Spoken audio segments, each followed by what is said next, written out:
आप सभी को मेरा नमस्कार। YouTube चैनल पर आपका हार्दिक अभिनंदन है, स्वागत करता हूं और उम्मीद करता हूं कि आप भी सभी लोग अच्छी तरह से होंगे। देखिए, आपके और मेरे बीच में जो सिलेबस चल रहा था आपके BA part first year second semester और सामान्य हिंदी की बुक चल रही थी अपने, जो आपकी गद्य पद्य संग्रह है, तो उसका जो लास्ट पार्ट है आज उसी के विषय में अपन चर्चा करने वाले हैं, जो कि नागार्जुन का है। नागार्जुन हिंदी के ऐसे नए कहानीकारों में अपना महत्वपूर्ण स्थान रखते हैं जिन्होंने हिंदी और मैथिली दोनों ही भाषाओं में अपनी काव्य रचना की। और इसके अलावा संस्कृत निष्ठ भाषा जो है, लोक भाषा है, जन भाषा है, वो भी उन्होंने अपनी काव्य रचनाओं का आधार बनाया है। और इन्होंने 2 कविताएं हैं आपके सिलेबस में। जो पहली कविता है उसका नाम है गुलाबी चूड़ियाँ, जिसमें पिता पुत्री के प्रेम को दर्शाया है, और दूसरी है अकाल और उसके बाद। इसका मतलब है कि अकाल जब पड़ता है उसके बाद की स्थिति आम आदमी की क्या होती है, उस चीज़ का इसमें वर्णन किया है। लेकिन दोनों कविताओं को मैं बाद में आपको व्याख्या बताऊंगा। उससे पहले थोड़ा सा जो कवि है नागार्जुन, उनका जीवन परिचय है, वो थोड़ा सा अपन देख लेते हैं। तो देखिए, नागार्जुन जो दिया है, नागार्जुन जैसे लिखा है कि नागार्जुन क्या है, प्रगतिशील त्रही में आते हैं। प्रगतिशील का मतलब है कि इनकी जो काव्य रचनाएँ हैं उसमें प्रगतिशील जो काव्यधारा थी, जो प्रगतिवादी काव्यधारा थी आधुनिक काल में, जो चौथे नंबर पर आती है, तो उसी के प्रमुख प्रयोगशील और प्रगतिशील दोनों ही मतलब काव्यधाराओं का मिला जुला जो रूप है इनकी रचनाओं में देखा जाता है। तो नागार्जुन जी का मूल नाम जो था वो वैद्यनाथ मिश्र था। वैद्यनाथ मिश्र है और मैथिल ब्राह्मण परिवार में इनका जन्म हुआ है, और जन्म दिया है 1911 जून 1911 में दिया है। कहाँ दिया है? मधुबनी बिहार। और मृत्यु जो दिखाई है इनकी वो 5 नवंबर 1998 दरभंगा बिहार में दिखाई है। तो देखिए, जो मैं प्रगतिशील त्रही में कौन कौन 3 लेख कवि आते हैं, ध्यान रखना। नागार्जुन है, केदारनाथ अग्रवाल है और त्रिलोचन कवि। ये 3 कवि हैं जो प्रगतिशील त्रही में अपना स्थान रखते हैं। तो 1911 में इनका जन्म हुआ और 1998 में इनकी मृत्यु हो गई। और उसके बाद जैसे दिया है कि इनकी आरंभिक जो शिक्षा है, आरंभिक शिक्षा ग्रामीण पाठशाला संस्कृत भाषा में, क्योंकि जो दिया है इनका कि पाठशाला, उसके बाद काशी और कलकत्ता में इन्होंने अध्ययन किया। काशी में ब्रजभाषा, खड़ी बोली जैसी भाषाओं को इन्होंने सीखा। और मातृभाषा जो थी इनकी, मातृभाषा कौन सी है? जब मैथिल बिहार में है तो सीधी बात है कि मैथिल भाषा इनकी मातृभाषा है। तो मैथिल में वैदेह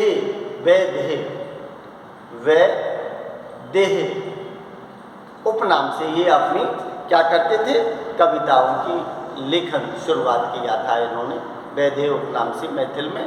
और उसके बाद में जो दिया है कि इनकी जो पहली कविता जो लिखी गई थी वो 1930 दिखाई है कि 1930 में इनकी पहली कविता प्रकाशित हो चुकी थी।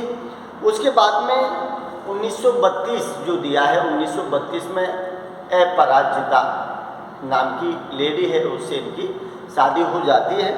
और उसके बाद फिर ये थोड़े से कैसे रहे, इनका जीवन जो है वो घुमंतु देशांतर जिसे अपन कहते हैं कि देशांतर, इसका मतलब एक दूसरे देश में आना जाना, घूमना फिरना इनका काम था।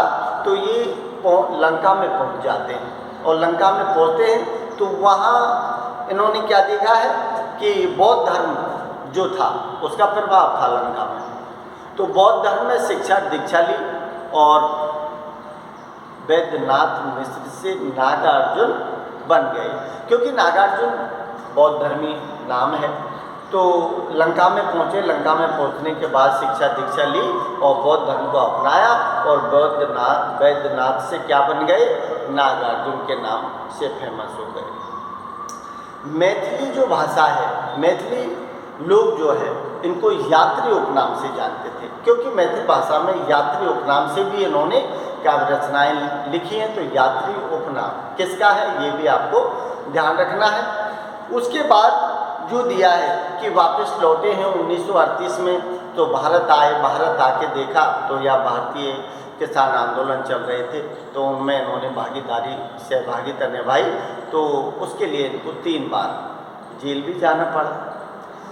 उसके बाद जो दिया है कि नागार्जुन या फिर वैद्यनाथ मिश्र जो भी है, जन कवि के रूप में इनको जाना जाता है। अब जन कवि के रूप में क्यों जाना जाता है, क्योंकि जो जन का मतलब है लोगों से, आम आदमी से। इसका मतलब है कि आम आदमी किस तरह से दुख से पीड़ित था और किस तरह से सामंती जो व्यवस्था थी उससे परेशान था, कैसे मजदूर किसान वर्ग अपनी मेहनत करते हैं, कैसे किसान और मजदूरों का जो बड़े लोग हैं वो शोषण करते हैं। और राजनीतिक व्यंग जो है इनकी कविताओं में भरे पड़े हैं। तो जनवादी कवि कहा जाता है। जनवादी इसीलिए कहा जाता है कि जनता की भावना जो है उनको उन्होंने देखा है, परखा है, तो उन्हीं को अपनी कविताओं का आधार भी बनाया है। अब देखिए इनका जो दिया है थोड़ा सा वैसे याद नहीं रहेंगे आपको, लेकिन इनके द्वारा लिखित कुछ क्या है प्रमुख काव्य संग्रह हैं, तो उनको थोड़ा सा आप देख लीजिए। पहला नागार्जुन के द्वारा लिखित, यहाँ आप लिख लीजिए काव्य संग्रह। काव्य संग्रह कौन कौन से हैं? काव्य संग्रह कब सब इसमें लिख दो, सतरंगों पंखों वाली, सतरंगों पंखों वाली। क्या दिया है? प्यासी पथराई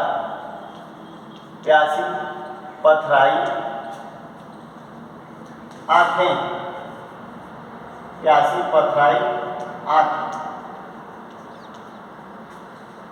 तालाब की मछलियां, तालाब की मछलियां, तालाब की मछलियां। हजार बाहों वाली, हजार बाहों वाली पुरानी जूतियों का कोरस, पुरानी जूतियों का कोरस। खिचड़ी विप्लव देखा, खिचड़ी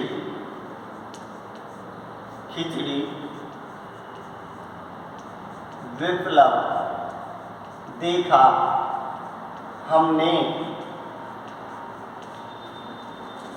रतन गर्भ, क्या है? रतन गर्भ। और एक दिया है भूल जाओ पुराने सपने, भूल जाओ पुराने सपने, भूल जाओ पुराने सपने। ये इनकी काव्य संग्रह है। तो थोड़ा सा क्योंकि सारी चीज़ें लेखक के विषय में याद हो तो ठीक रहता है। तो कौन कौन से काव्य संग्रह लिखे हैं जो फेमस है, महत्वपूर्ण है, उन्हीं को मैं लिखा रहा हूँ, तो थोड़ा सा नोट कर लेना। उसके बाद दूसरी जो चीज़ है इनकी जो दी है, देखिए अब उपन्यास, क्योंकि इन्होंने जो गद्य की विधाएँ हैं, निबंध हैं, कहानी है, उपन्यास है, कवि के रूप में काव्य हैं, तो सारी ही चीज़ों को कम से कम इन्होंने लिखा है काव्य रचनाओं के रूप में। तो उपन्यास जो हैं वो कौन कौन सी हैं? इनको थोड़ा सा नोट कर लो। बलचनामा, बलचनामा, बलचनामा है। रतिनाथ की चाची,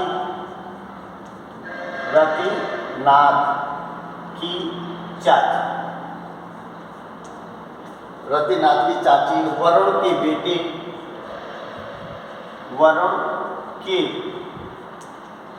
बेटे।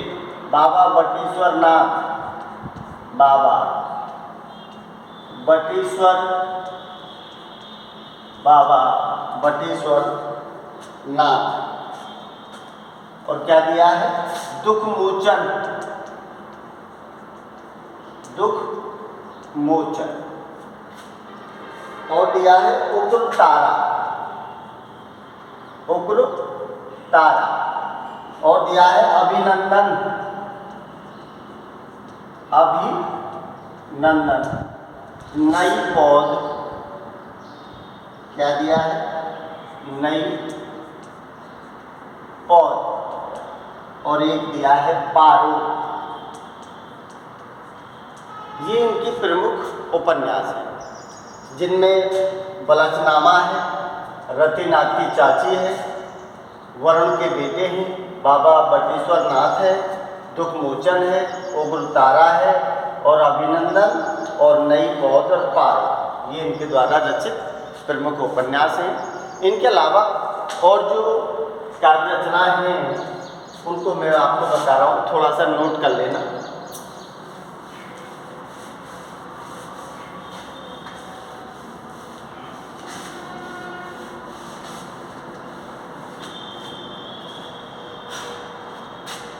अब देखिए, इनके द्वारा कहानी संग्रह, तीसरी चीज क्या है?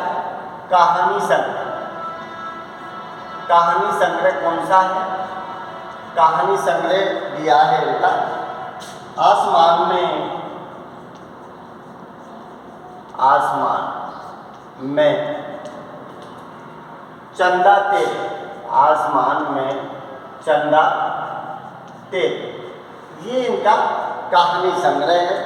इसमें क्या है?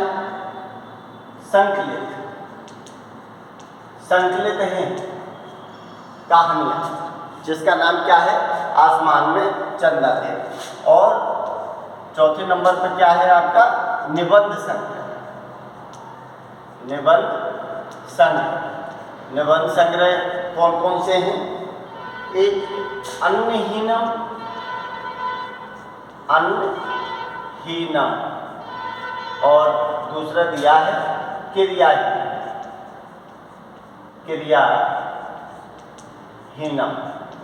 अन्नहीनम और क्रियाहीनम, ये इनका क्या है? निबंध संग्रह है। उसके बाद क्या है? इनकी जो कृतियाँ हैं, इनकी जो कृतियाँ जो है, कृतियाँ, कृतियों का संचयन, कृतियों का संचयन जो किया है वो क्या है? नागार्जुन रचनावली। क्या है? नागार्जुन रचनावली, नागार्जुन रचनावली के 7 खंडों में।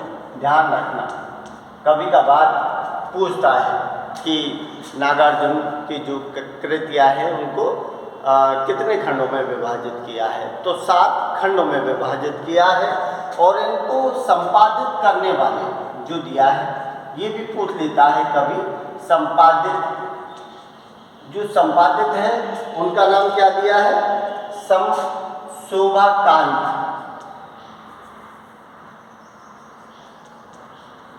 शोभाकांत इनके संपादक करता है, संपादक हैं इसके, संपादित किया है शोभाकांत ने। तो इनकी जो कृतियाँ हैं उनको टोटल कितने हैं? 7 खंडों में विभाजित किया गया है। इसके बाद हिंदी अनुवाद भी किया है इन्होंने, हिंदी अनुवाद। ध्यान रखना, हिंदी अनुवाद, और हिंदी अनुवाद में इन्होंने एक तो किया है मेघदूत का, मेघ, और एक क्या क्या है गीत गोविंद, गीत गोविंद, और विद्यापति, विद्यापति की पदावली, विद्यापति की पदावली। ये मेघदूत, गीत गोविंद और विद्यापति की पदावली, ये इन्होंने क्या किया है, इनका हिंदी अनुवाद किया है। क्योंकि विद्यापति हैं वो भी आदिकाल के कवि हैं, और विद्यापति भी मैथिल कोकिल के नाम से जाने जाते हैं। मैथिली भाषा में उनकी काव्य रचना है। तो विद्यापति की जो पदावली है वो उन्होंने उसका भी अनुवाद किया है। अब देखिए इनका कविता संग्रह है,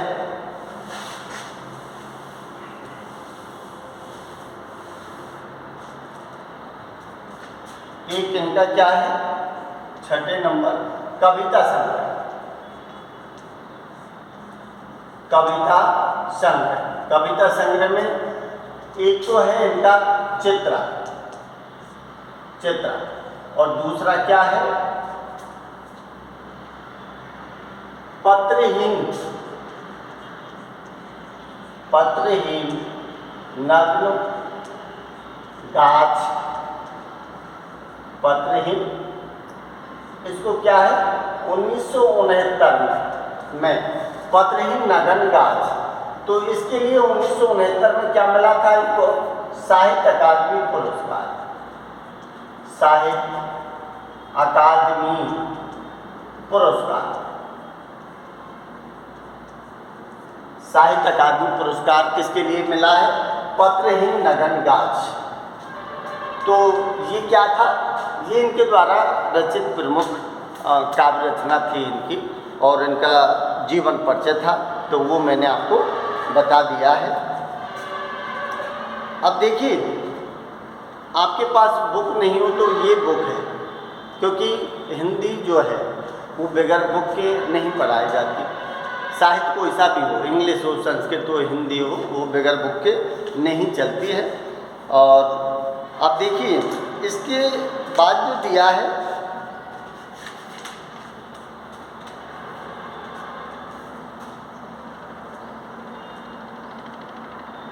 इसके बाद इनकी जो 2 कविता हैं जैसे मैं बता रहा था उनको मैं इसके बाद आपको बताऊंगा। 2 कविता हैं आपके सिलेबस में, जो एक गुलाबी चूड़ियाँ है और एक अकाल के बाद। दोनों ही कविताओं की स्थिति, उनका वर्णन, उनकी व्याख्या, उसको मैं अगले वीडियो में डालूंगा। आपको अच्छे लगे तो लाइक शेयर और सब्सक्राइब जरूर कर देना। नमस्कार।